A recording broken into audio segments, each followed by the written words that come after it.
Bardzo dziękuję za wsparcie Agnieszce J.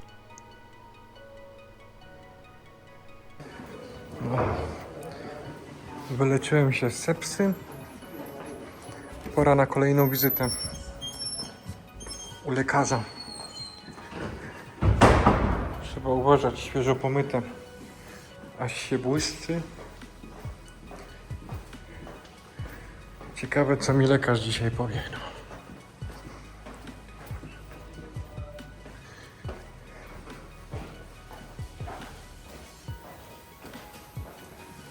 Hello.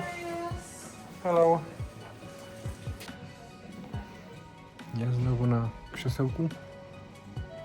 Nie tęskniłem. To są takie wizyty, których nie lubię. Przychodzisz do lekarza, żeby pogadać, żeby się dowiedzieć czegoś nowego, a wychodzisz i wiesz jeszcze mniej niż wiedziałeś. Śmigam do domu, zdam wam relację. Cześć, dawno się nie odzywałem. Pora nagrać kolejny odcinek. Nie było mnie dosyć długo. Jak wiecie, z poprzednich części przeżyłem sepsę. Dosłownie ją przeżyłem i ledwo ją przeżyłem. Było to w wyniku załamania mojego układu odpornościowego. Mimo stosownego leczenia nie udało się go utrzymać nawet na minimalnym poziomie. Sepsę dostałem z powodu nieusuniętego, zepsutego korzenia, który był w moich ustach. Chciałem go usunąć.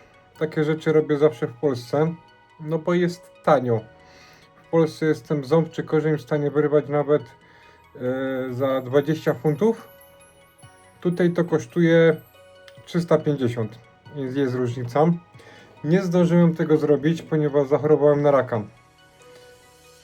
Szukałem w międzyczasie tutaj dentystę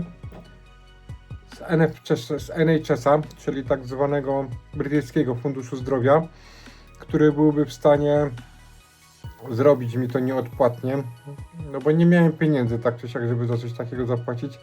Nie udało mi się znaleźć tutaj dentysty, który by czegoś takiego się podjął.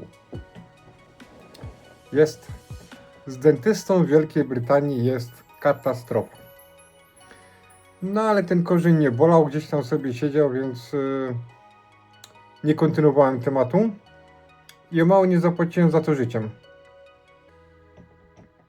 Sepsa.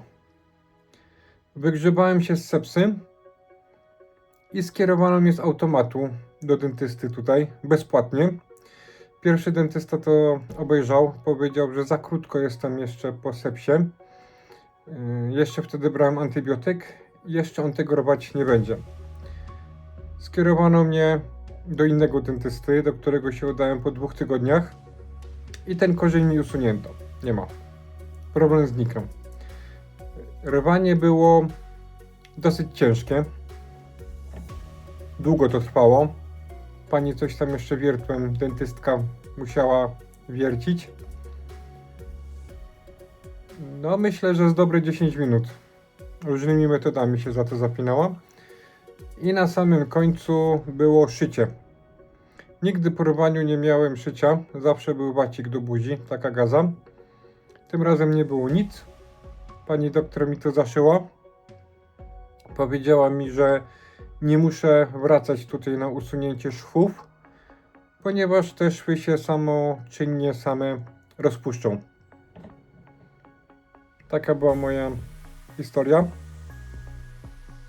kilku ostatnich tygodni. Miałem mieć w piątek, to jest, zerknę tylko na kalendarz, 6 czerwca chemioterapię, tak mnie poinformował lekarz. Natomiast nikt się do tej pory z hematologii w tej sprawie ze mną nie skontaktował, więc podejrzewam, że tej chemioterapii nie będzie. Ta rana po tym rwaniu tego korzenia jeszcze się nie zagoiła, jeszcze się to nie zasklepiło. Czuję pod językiem, że nie jest to wyleczone.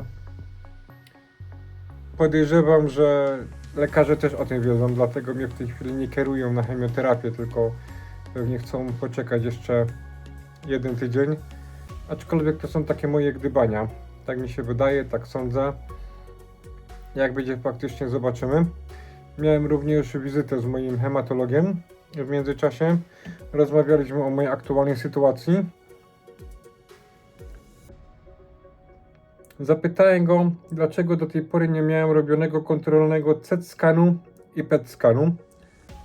Powiedział mi, że będzie to robione, ale dopiero po ostatniej chemioterapii, po 6. I to w dodatku będę musiał czekać 6 tygodni na tą chemioterapię. Wróć, przepraszam najmocniej. Będę musiał czekać 6 tygodni na ten skan po ostatniej chemioterapii. I wtedy lekarz będzie w stanie mi powiedzieć, na czym stoję, jak to wygląda i czy leczenie przyniosło zamierzony efekt.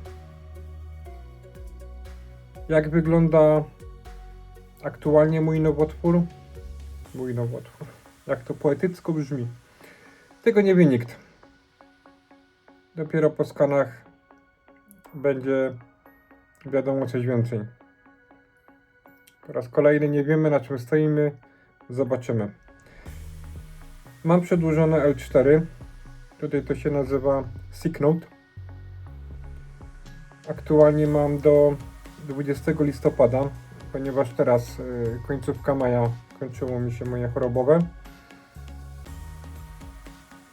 Więc nieprędko wrócę do czynnej pracy zawodowej. Niestety. Nie nagrywałem nic, byłem naprawdę słaby, właściwie nadal jestem. Lekarz dał mi też moje wyniki z badania krwi, najnowsze. Dowiedziałem się w nich, że mój układ immunologiczny jest na dolnej granicy poziomu minimalnego. Więc nie jest najlepiej.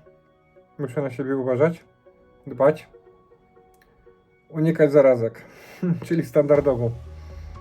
Ale jak to robić skutecznie, jak układ immunologiczny leży? Ja myślę, że to tyle na dzisiaj. Z takich najważniejszych rzeczy, które chciałem Wam przekazać. Bądźcie zdrowi. Nie chorujcie na raka.